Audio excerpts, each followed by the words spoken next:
সবাইকে স্বাগত জানাচ্ছি ইতালির পালেরমো শহর থেকে। সার্বিয়া নিয়ে আজকে আপনাদের সাথে কথা বলবো। সার্বিয়া ইউরোপের মধ্যে যে কয়েকটা দেশ এখন ভিসা দিচ্ছে তার মধ্যে অন্যতম। তবে সবচাইতে দুঃখের বিষয় হচ্ছে যে সার্বিয়াতে আমাদের বাংলাদেশিদের জন্য যে সংখ্যক ভিসা এম্বাসি প্রদান করছি তার চাইতে বেশি ভিসা প্রতারণা হচ্ছে বাংলাদেশে। খুবই দুঃখের সাথে বলতে চাচ্ছি যে যদি 5টা ভিসা হয় সেখানে প্রায় 150 ভিসা হয় ভুয়া। অর্থাৎ 155টা ভিসার মধ্যে আপনি 150টা ভিসা ভুয়া ধরতে পারেন। এটা আমাদের জন্য শুধু না, পুরা পৃথিবী জানে যে বাংলাদেশে ভুয়া ডকুমেন্টসের একটা ফ্যাক্টরি। অর্থাৎ ভুয়া ভিসা, ভুয়া অন্যান্য যে ডকুমেন্টসের কথা আমরা বাদ দিলাম, বিশেষ করে যারা ইতালিতে আপনারা প্রবেশ করেন, ইতালিতে আপনারা কমিশন দেবেন বা আশ্রয় চাইছেন, এই যে ভুয়া ডকুমেন্টস এগুলো বাংলাদেশি প্রথম থেকে দ্বিতীয়, তৃতীয়, এই চতুর্থ এর ভিতরেই সবসময় থাকে।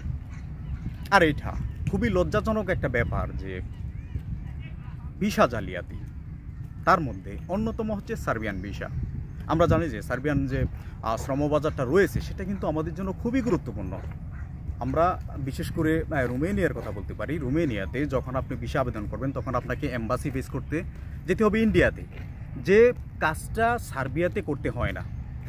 অর্থাৎ সার্বিয়াতে যখন আপনি ভিসা নিয়ে আসতে চাইবেন তখন সার্বিয়ার এম্বাসি ফেস করার আপনার কোনো প্রয়োজন থাকে না। তো সেই জায়গাতে অথরাইজের মাধ্যমে যেহেতু ভিসা স্ট্যাম্পিং হয়, এটা আমাদের জন্য গ্রেট একটা অপরচুনিটি।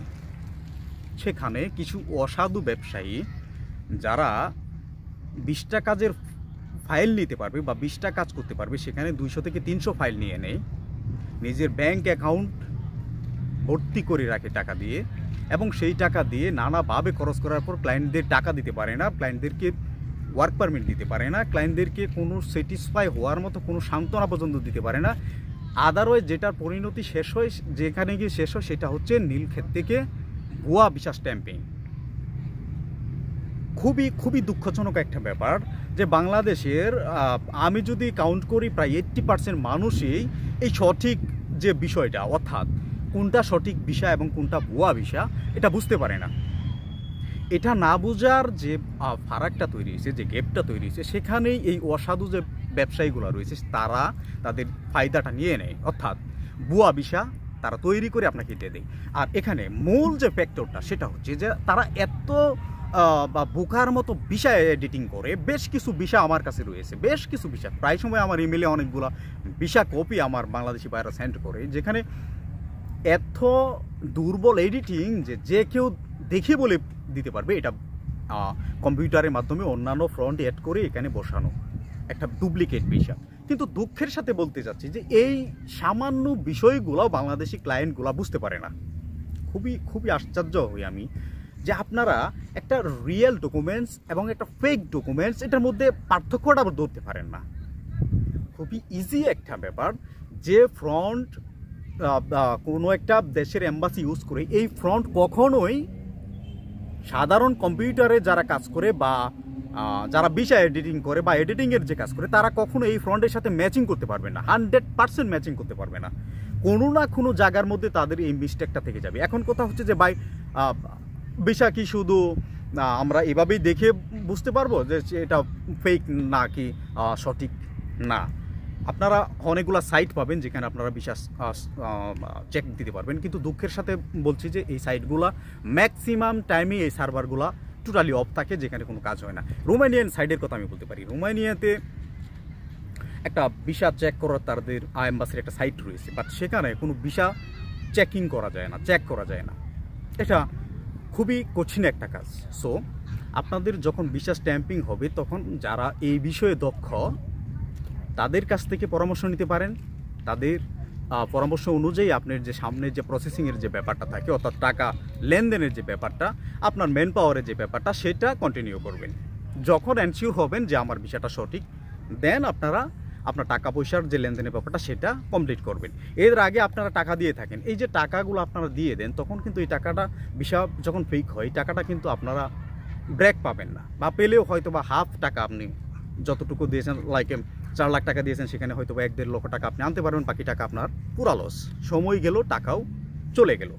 তো এই জন্যে আমি বলি যে আপনারা যখন এজেন্সি নির্বাচন করবেন, এজেন্সি নির্বাচনের ক্ষেত্রে ফার্স্ট প্রায়োরিটি দেবেন যে এজেন্সিটা কি সঠিক কিনা।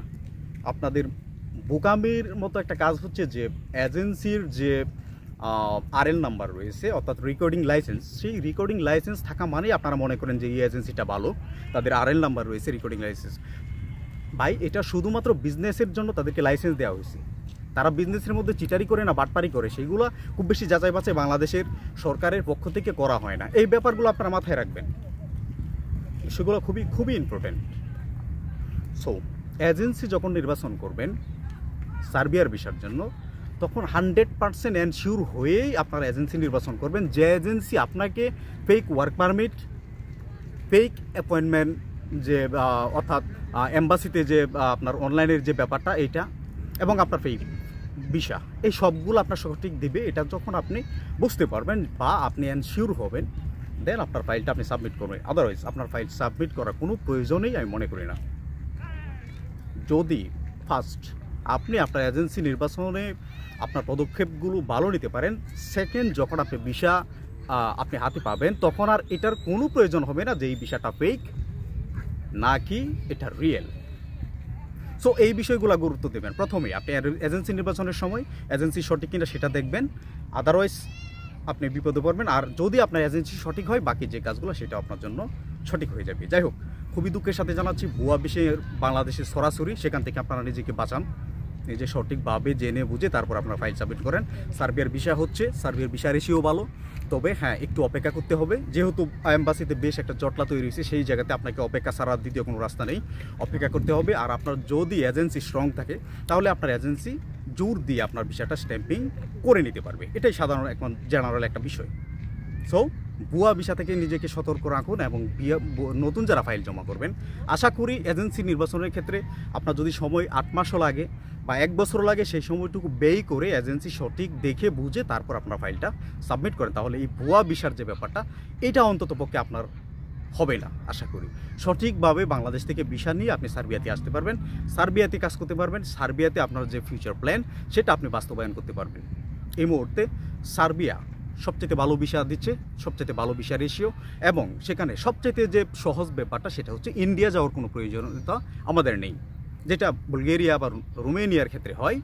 আমাদের ইন্ডিয়া যেতে হয়। রোমেনিয়ার যে শ্রম বাজারটা আমরা জানি যে টোটালি অফ হয়ে গেছে, কারণ ইন্ডিয়ান ভিসা জটিলতার কারণে। সেই জায়গা থেকে এখানে যেহেতু আমাদের ইন্ডিয়া যেতে হচ্ছে না, সো এখানে কেন আমরা অ্যাপ্লিকেশন করব না? অবশ্যই অ্যাপ্লিকেশন করেন, তবে অবশ্যই আপনার এজেন্সি সঠিক কিনা সেটা নির্বাচন করার পর, তাহলে আপনার এই ভুয়া ভিসার যে ব্যাপারটা এটা আশা করি আপনার কপালে জুটবে না, বা আপনি সঠিক ভিসা নিয়েই সার্বিয়াতে আসতে পারবেন। যাই হোক, এতটুকু ছিল আজকে আপনাদের সাথে শেয়ার করার মতো। ভিডিওটি ভালো লাগলে চ্যানেলটি অবশ্যই সাবস্ক্রাইব করে আমার পাশে থাকবেন, এবং নতুন যদি কোনো আপডেট আসে সার্বিয়ার, অবশ্যই আপনাদের সাথে শেয়ার করব। ততক্ষণ পর্যন্ত ভালো থাকবেন সবাই, ধন্যবাদ সবাইকে।